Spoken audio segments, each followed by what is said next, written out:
And also, place your bets down below. How many of these do you think I actually am going to read?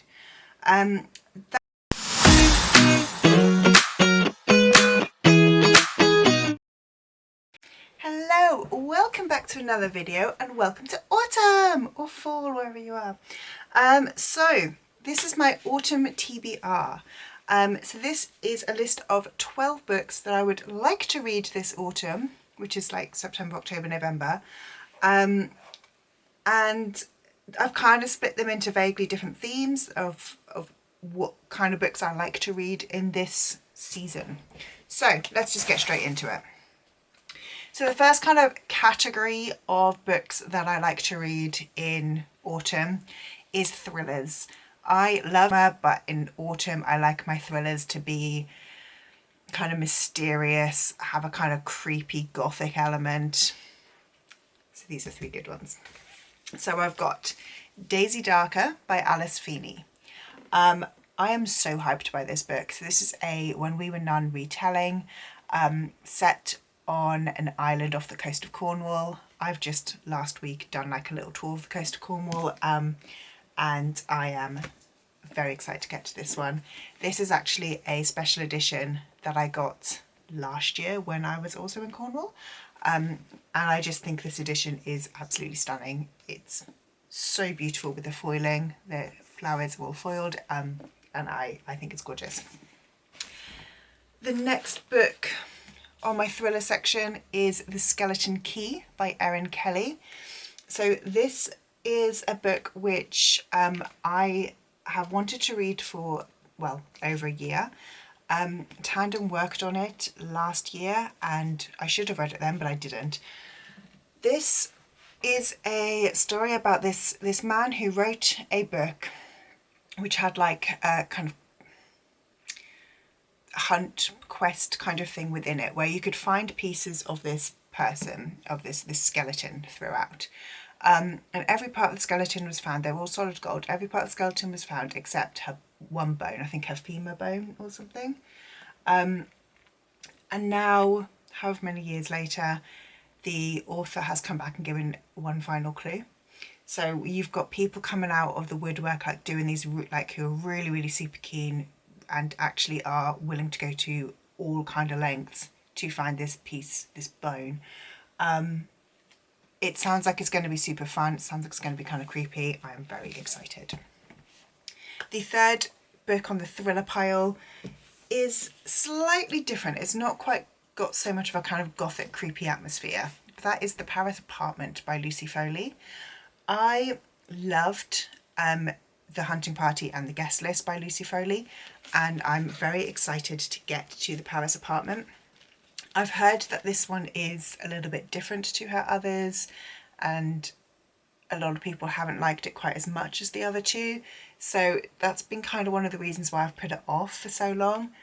But I feel like now is a good time to get to it. I feel like a lot of the hype has died down, so no one's talking about The Paris Apartment at the moment anymore.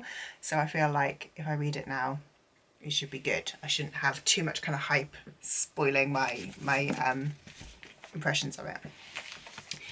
So they're the first 3 books in my pile. The next kind of section of books that I like to read in this kind of autumn season is dark academia. Now, I always say that I want to read dark academia, and then I go on to read no dark academia at all. But I've got 3 dark academias here which are quite high up on my TBR. So we've got Secret History by Donna Tartt. This is a very, very battered edition. I am quite ashamed to say that I have never read The Secret History. I feel like I really should. It's such a linchpin of the dark academia subgenre that I really should read it. I'm going to try to read it this month, but I don't know. I've then got Vicious by V. Schwab. So this one, I don't know whether this one's really categorised as a dark academia or a sci-fi even, bit of fantasy in there. But I really want to read it. This cover is so ugly. but it's the edition that I have. Yeah, this one just sounds fantastic. It follows Victor and Eli, who were colleagues, and then something happened. They went to prison, they come back, and they discover that I think when they were colleagues, they discovered that if they nearly die, they could kind of get like some sort of supernatural ability, and they come back however many years later, 10 years later. Victor has been in prison, he's broken out of prison, and he is after Eli. So we've got like, I think I've heard so many good things about this and I really, really want to read it. This one is on my September TBR, so I should get to it this month. Next, we've got The Atlas Paradox by Olivia Blake. This is the sequel to The Atlas 6. I really, really enjoyed The Atlas 6 and I'm very excited to get to The Atlas Paradox. This is the absolutely stunning Illumicrate edition and I'm hyped for it. So in September, I'm actually meant to be starting on it, well, this week, but I haven't. I'm actually doing a Dark Academia reading vlog. So I've said these 3 books are 3 Dark Academias that I really want to read. I'm reading Vicious for that vlog. If I have time, I'm going to try and get to The Secret History, but I've got Vicious and 2 others on there. The Atlas Paradox didn't make the cut, which makes me quite sad. So that one is kind of like, will be a bonus if I can get to it at some point. So the third kind of category of autumnal reads that I enjoy are fantasies. So this is the time of year when I really like those big epic fantasies. They're chunky books that you can really sink your teeth into. And I've been reading 2 epic fantasy series all year anyway, with The Wheel of Time and The First Law, but I'm excited to try and get to these 3 other series as well. So first of all, I want to continue with the Mistborn. So this is Well of Ascension. This is book 2 in the Mistborn Era 1 series. I really, really enjoyed The Final Empire and I need to continue. Just need to. It's not even a want anymore, it is a need. The problem I have is that obviously this is a big chunky book. I'm reading 2 big chunky series, so to fit this one in when I already always have like 1 or 2 chunky fantasies on my TBR is always a little bit intimidating, but I do want to get to it. The next one, now this is a reread, is The Poppy War by R.F. Kuang. So I read The Poppy War 2-3 years ago and I liked it, but I didn't love it. And I think I was in fact in a slump and it was a me problem, not a book problem. I never continued with the series, but I want to reread The Poppy War and then carry on with the series. The Poppy War follows Rin. She basically overcomes these trials to take part in this like martial academy, is incredibly powerful, and then we turn into like a martial fantasy with a lot of war and everything as well. And that was a really bad description, but I feel like I should have liked this book a lot more than I did when I read it. And like I said, I think it was a me issue, not a book issue. So I want to read that one. And then the third big hefty adult fantasy series that I would like to get to is Ship of Magic. So it's The Live Ship Traders by Robin Hobb. This is book 1. She is chunky. I liked the first trilogy, the Farseer trilogy, and I hear that this is a lot of people's favourite trilogy in the whole realm of the Elderlings. I really want to get to it. I've been meaning to get to this series all year. It was, I think I read Assassin's Quest maybe in about September last year, so it's been probably a year since I picked up the realm of the Elderlings, and I just want to get back in them. And then the final category are the kind of like bits and bobs leftovers that I haven't fitted into any other category. So I've got 3 other books that I really want to get to this month, well, this season if I can. So the first one is not out yet. I'll put it up here. That is The Last Devil to Die by Richard Osman.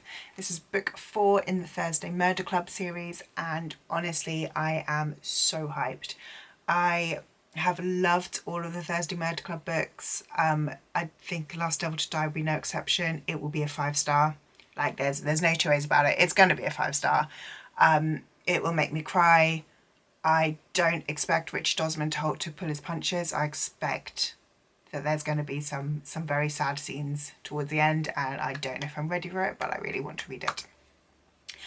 I then also want to read some kind of witchy fantasy. So I've got A Witch's Guide to Fake Dating a Demon by Sarah Hawley. I don't know if this will be the kind of witchy fantasy that I will read. I've also ordered Something Wicked by, I can't remember who it's by, I'll pop it up here, which also looks fantastic. It's described as like Sabrina the Teenage Witch and the Gilmore Girls. Amazing. But witchy fantasy romance, yes please, I want it.